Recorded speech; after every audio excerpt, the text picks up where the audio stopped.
Assalamualaikum warahmatullahi wabarakatuh.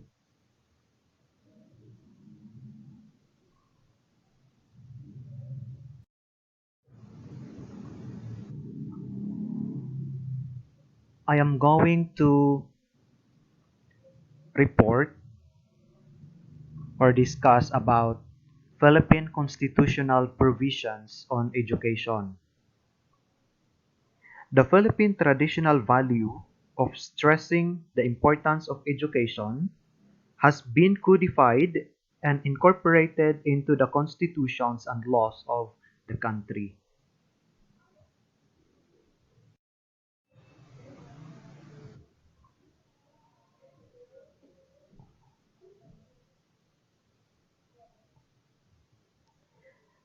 The constitutional provisions on education are creditable considering that the various constitutions of the Philippines have been forged during times when the nation was on the verge of crucial political changes. The Philippines has had a total of 6 constitutions since the proclamation of independence on June 12, 1898. This report covers the Philippine constitutional provisions on education under the 1899 Malolos Constitution, the 1902 Cooper Law or the Philippine Organic Act, the 1916 Jones Law or the Philippine Autonomy Act, the 1935 Commonwealth Constitution, the 1943 Constitution, the 1973 Constitution, the 1986 Provisional Freedom Constitution, and finally the 1987 Constitution.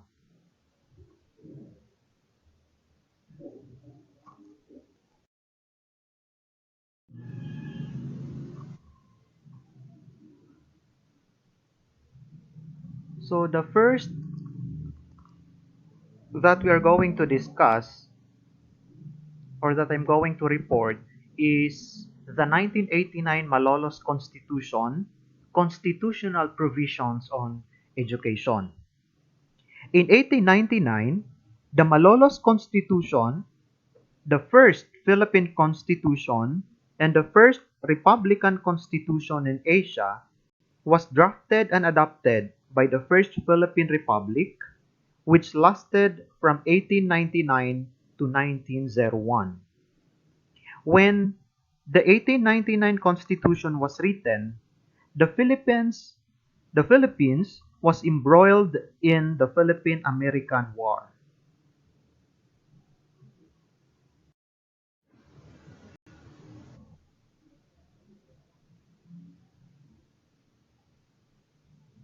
So, under the 1899 Malolos Constitution, this is the first provision on education. Article 23 of Title 4, the Filipinos and their national and individual rights. Article 23 states that any Filipino may establish and maintain institutions of learning in accordance with the laws authorizing them. Public education shall be free and obligatory in all schools of the nation. So that is the first provision on education under the 1899 Malolos Constitution.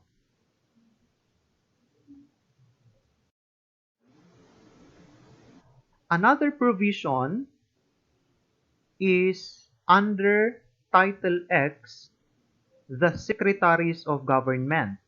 Article 73 of this title states that the Council of Government is composed of one president and 7 secretaries, each of whom shall have under his charge the portfolios of foreign relations, interior, finance, war and marine, public education, communications and public works, and agriculture, industry, and commerce. So, in 1899, Constitution, public education, there is already a secretary for public education.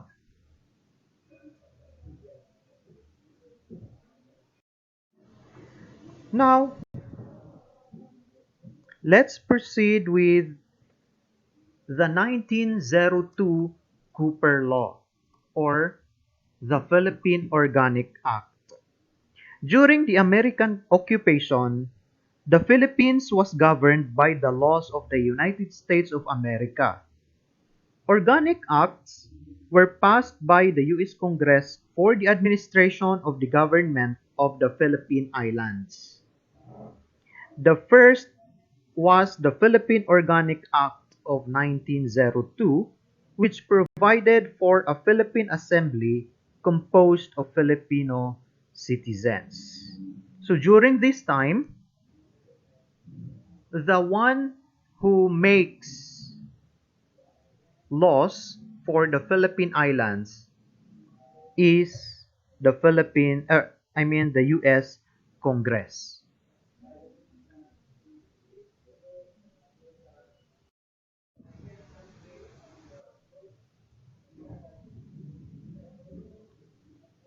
So under the 1902 Cooper Law,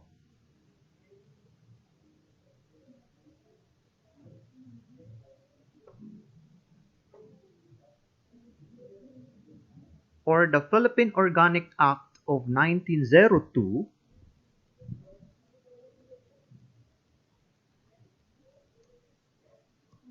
it is an act temporarily to provide for the administration of the affairs of civil government in the Philippine Islands and for other purposes.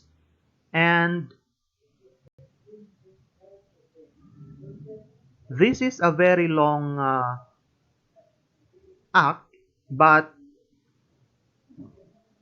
just for the purpose of this report, this is the part that we will tackle. And in creating the offices of Civil Governor and Vice Governor of the Philippine Islands, and authorizing said Civil Governor and Vice Governor to exercise the powers of government to the extent and in the manner and form set forth in the Executive Order dated June 21st, 1901.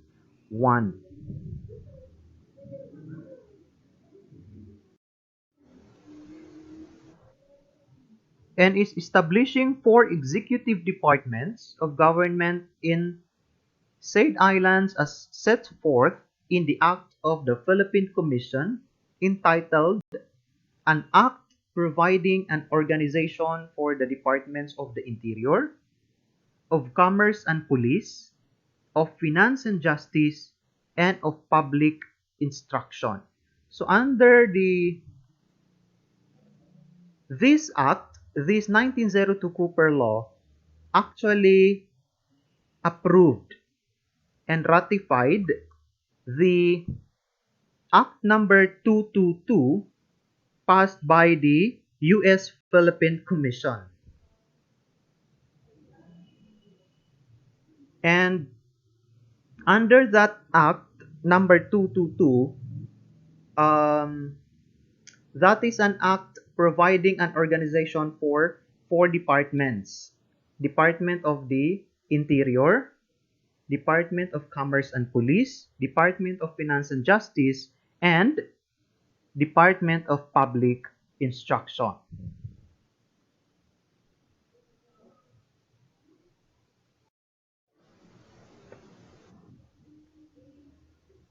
So for public instruction, it is stated under Section 4 of Act number 222 passed by the U.S. Philippine Commission.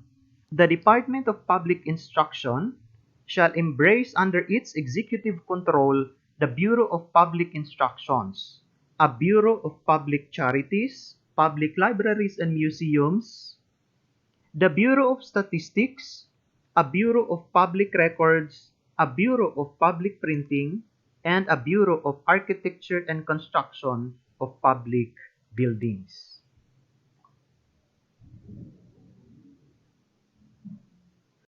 Those are the provisions on education under the 1902 Cooper Law. That's not actually a constitution, but a law passed by the U.S. Philippine Commission and finally approved by the U.S. Congress. Because during that time, the U.S. Congress is the one making laws for the Philippine Islands.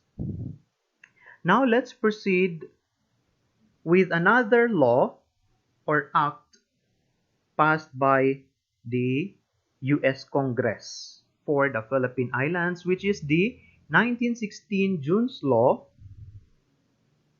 or the Philippine Autonomy Act. Okay. The second law passed by the U.S. Congress was the Philippine Autonomy Act of 1916. The June's Law of 1916, sponsored by William Atkinson Johns of Virginia, was signed by President Wilson on August 29, 1916. This law became the first formal declaration of the U.S. granting eventual independence to the Philippines. It also allowed both the lower and upper houses of the Philippine legislature to be elected, therefore granting greater autonomy. So under this act, the provisions on education is stated under Section 23, the Vice Governor. Section 23A states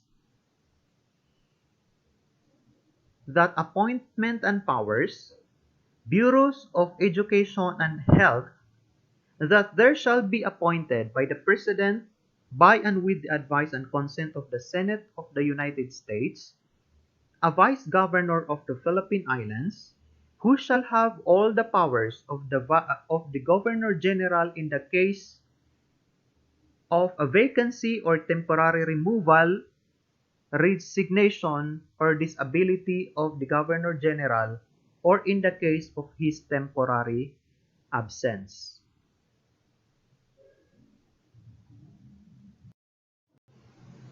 And the said Vice Governor shall be the head of the executive department, known as the Department of Public Instruction, which shall include the Bureau of Education and the Bureau of Health. And he may be assigned such other executive duties as the Governor General may designate. So that is the provisions on education under the 1916 Jones Law. Then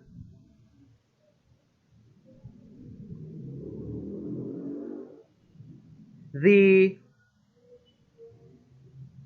Philippine Organic Act of 1902 and the Philippine Autonomy Act of 1916 served as constitutions of the Philippines from 1902 to 1935. So the two acts that were mentioned are, although they are not constitutions, but they served as constitutions of the Philippines from 1902 to 1935.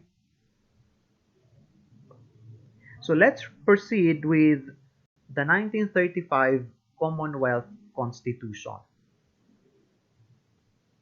in the 1934 Constitutional Convention, which was created under the Philippine Independence Act passed by the US Congress, finished its work on February 8, 1935. The Constitution was submitted to the President of the US for certification on March 25, 1935.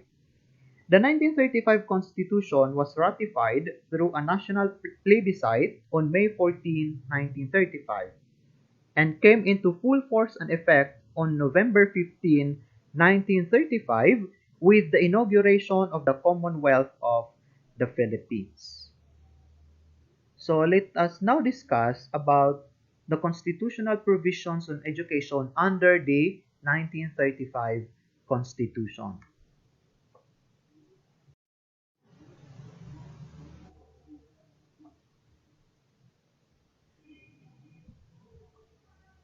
Under Article 2, Declaration of Principles, Section 4 states, "The natural right and duty of parents in the rearing of the youth for civic efficiency should receive the aid and support of the government."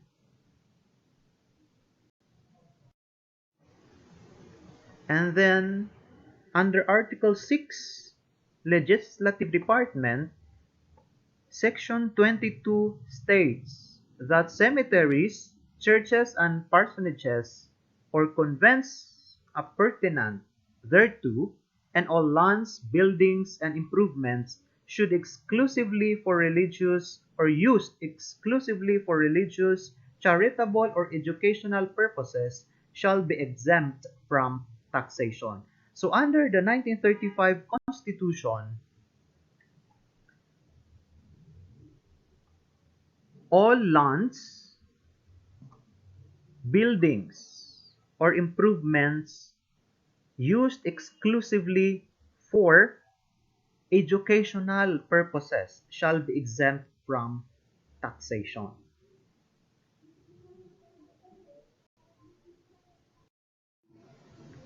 Then under Article 7, Executive Department, Section 11 states that the executive departments of the present government of the Philippine Islands shall continue as now authorized by law until the Congress shall provide otherwise. The 1935 Constitution reaffirmed the existence of public education department as legal. So, the 1935 Constitution reaffirmed the existence of public education department as created by the 1916 Philippine Autonomy Act as legal.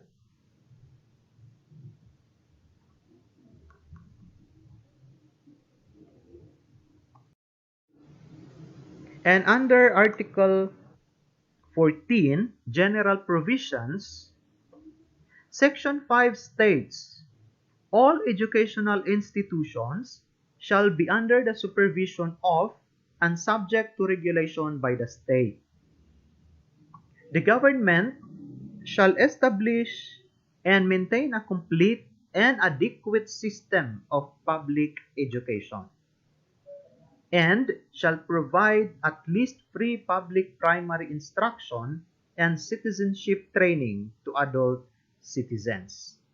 All schools shall aim to develop moral character, personal discipline, civic conscience, and vocational efficiency, and to teach the duties of citizenship."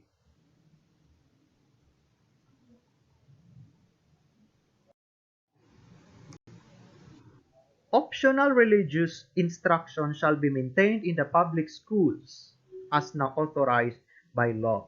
So even under the 1935 Constitution, teaching religious matters or teaching the religion in schools is legal. Universities established by the state shall enjoy academic freedom. The state shall create scholarships in arts, science, and letters for specially gifted citizens. So therefore, the idea of giving scholarships to deserving students or gifted students or citizens of the Philippines is not just in or is not just found in the 1987 Constitution, but even in the 1935 Constitution.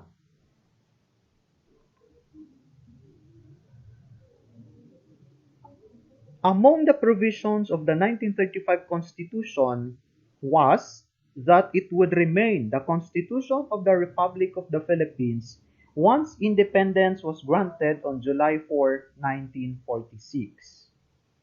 During World War II, the Japanese-sponsored government nullified the 1935 Constitution and appointed a preparatory committee on Philippine independence to replace it. So, during the Japanese government, Japanese-sponsored government, the 1935 was nullified and they replaced it into a new constitution. And that is the 1943 Constitution. The 1943 Constitution was used by the Second Republic with Jose P. Laurel as president.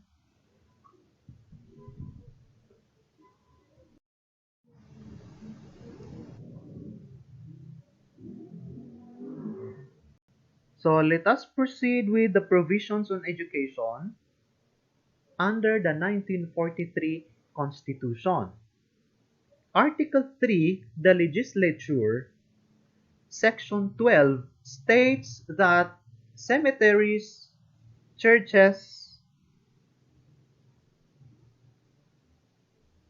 actually, the provision for free public elementary education was retained under the 1943 Constitution adopted by the Provisional government during World War II.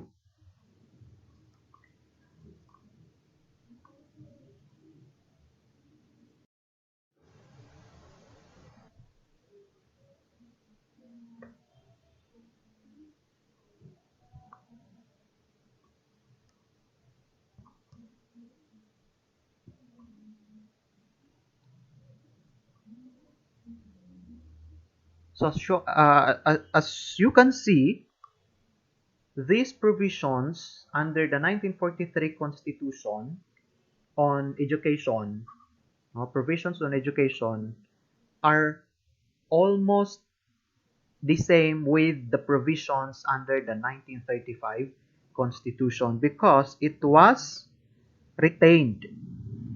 Okay, these provisions was retained under the 1943 Constitution.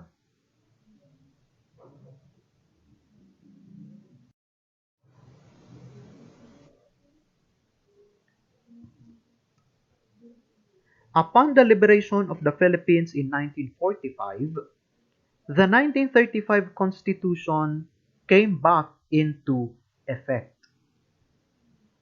Okay, so as I have mentioned a while ago, when the Japanese sponsored government nullified the 1935 Constitution and ordered the creation of a new constitution. That is why we had the 1943 Constitution. But upon the liberation of the Philippines in 1945, the 1935 Constitution came back into effect.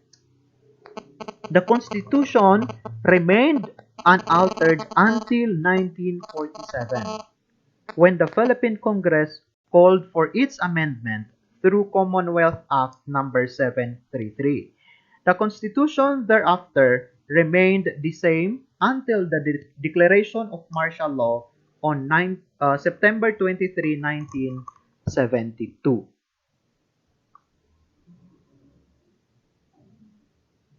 So the 1943 Constitution actually did not lasted longer, okay, because upon the liberation of Philippines in 1945, they used the 1935 Constitution.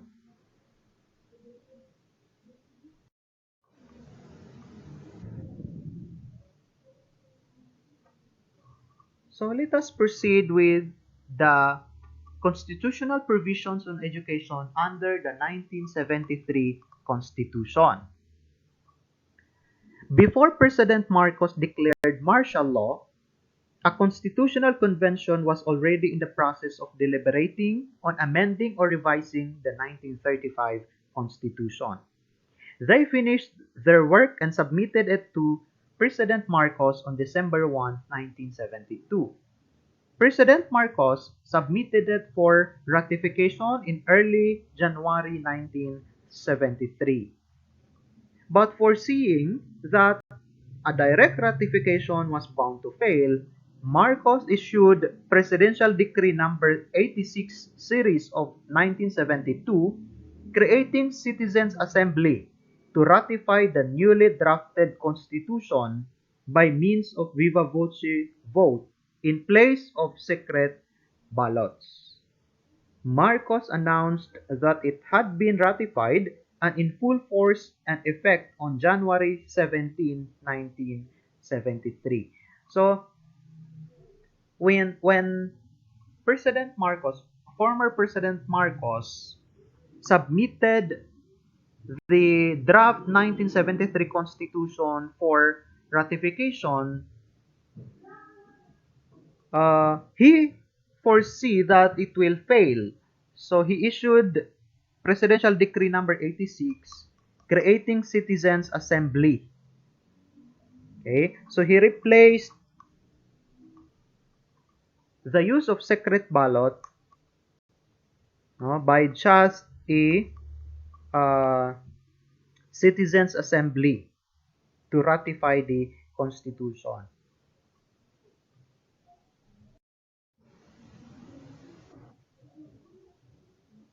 So, what are the provisions on education under the 1973 Constitution? First is under Article 2, Declaration of Principles and State Policies.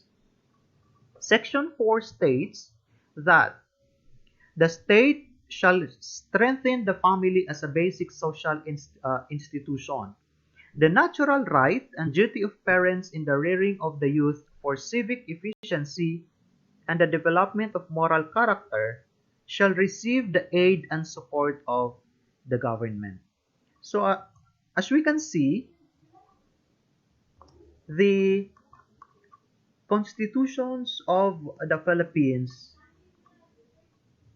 ensures the aid and support of government in developing moral character of the citizens of the Philippines.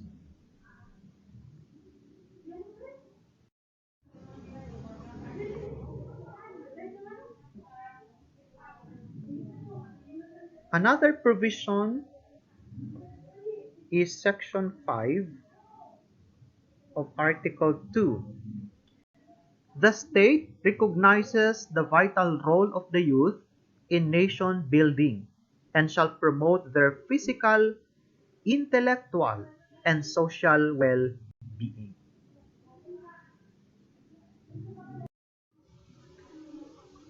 And Section 7 states that the state shall establish, maintain, and ensure adequate social services in the field of education, health, housing, employment, welfare, and social security to guarantee the enjoyment of the people of a decent standard living.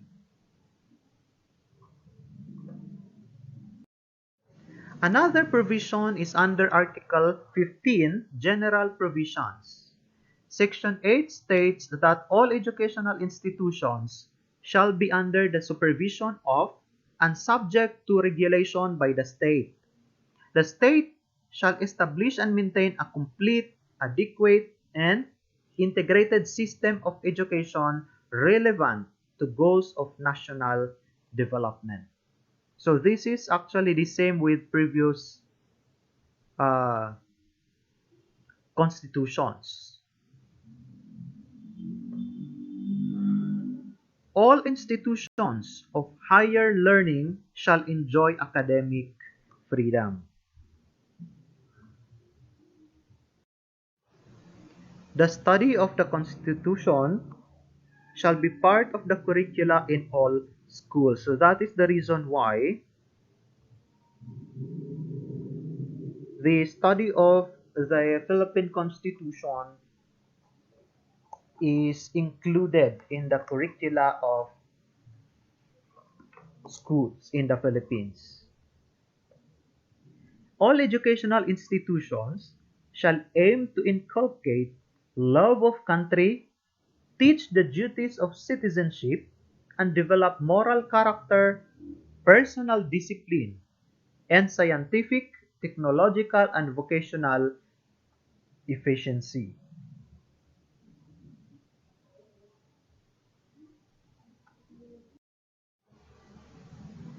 The state shall maintain a system of free public elementary education and, in areas where finances permit, establish and maintain a system of free public education at least up to the secondary level. So under the 1973 Constitution, there should be a free public elementary education, at least free elementary public elementary education. But if finances permit, free public education up to secondary level. The state shall provide citizenship and vocational training to adult citizens and out-of-school youth, and create and maintain scholarships for poor and deserving students.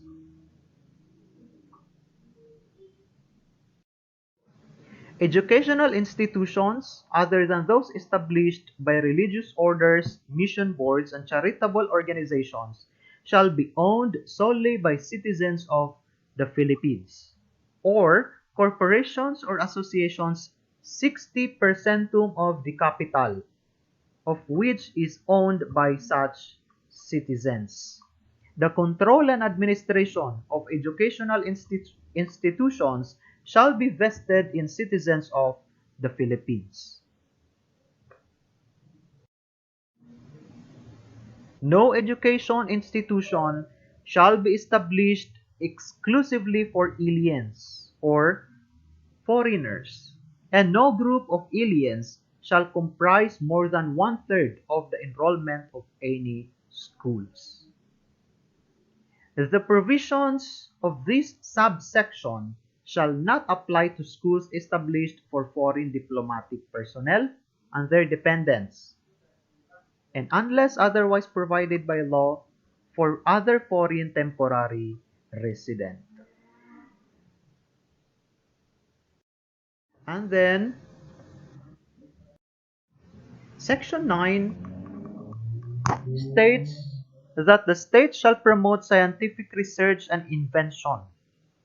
The advancement of science and technology shall have priority in the national development. Filipino culture shall be preserved and developed for national identity. Arts and letters shall be under the patronage of the state. The exclusive right to inventions, writings, and artistic creations shall be secured to investors, authors, and artists for a limited period. Scholarships, grants in aid, or other forms of incentives shall be provided for specially gifted children. So those are the provisions on education under the 1973 Constitution.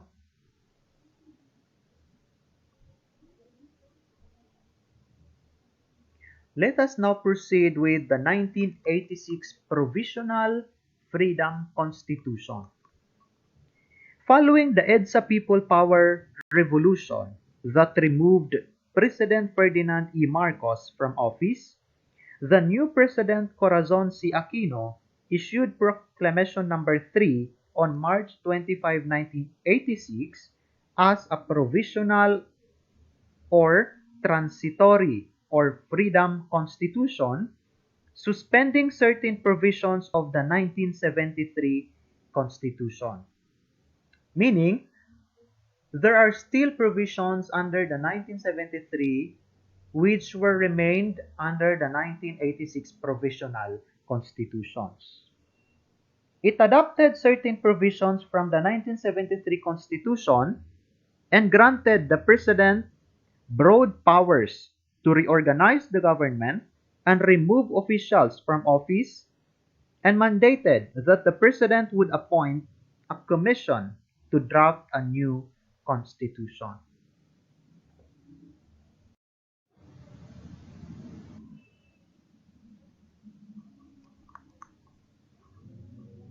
So, under Article 1, adoption of certain provisions of the 1973 Constitution as amended, Section 2 states that the provision of Article 2, Declaration of Principles and State Policies, as well as Article 15, General Provisions of the 1973 Constitution, where the constitutional provisions on education under the 1973 Constitution, as we have discussed a while ago, is stated those two articles, Article 2 and Article 15, were remained under the 1986 Provisional Constitution. So they are hereby adopted as part of this Provisional Constitution as amended, and are hereby adopted as part of this Provisional Constitution insofar as they are not inconsistent with the provisions of this proclamation.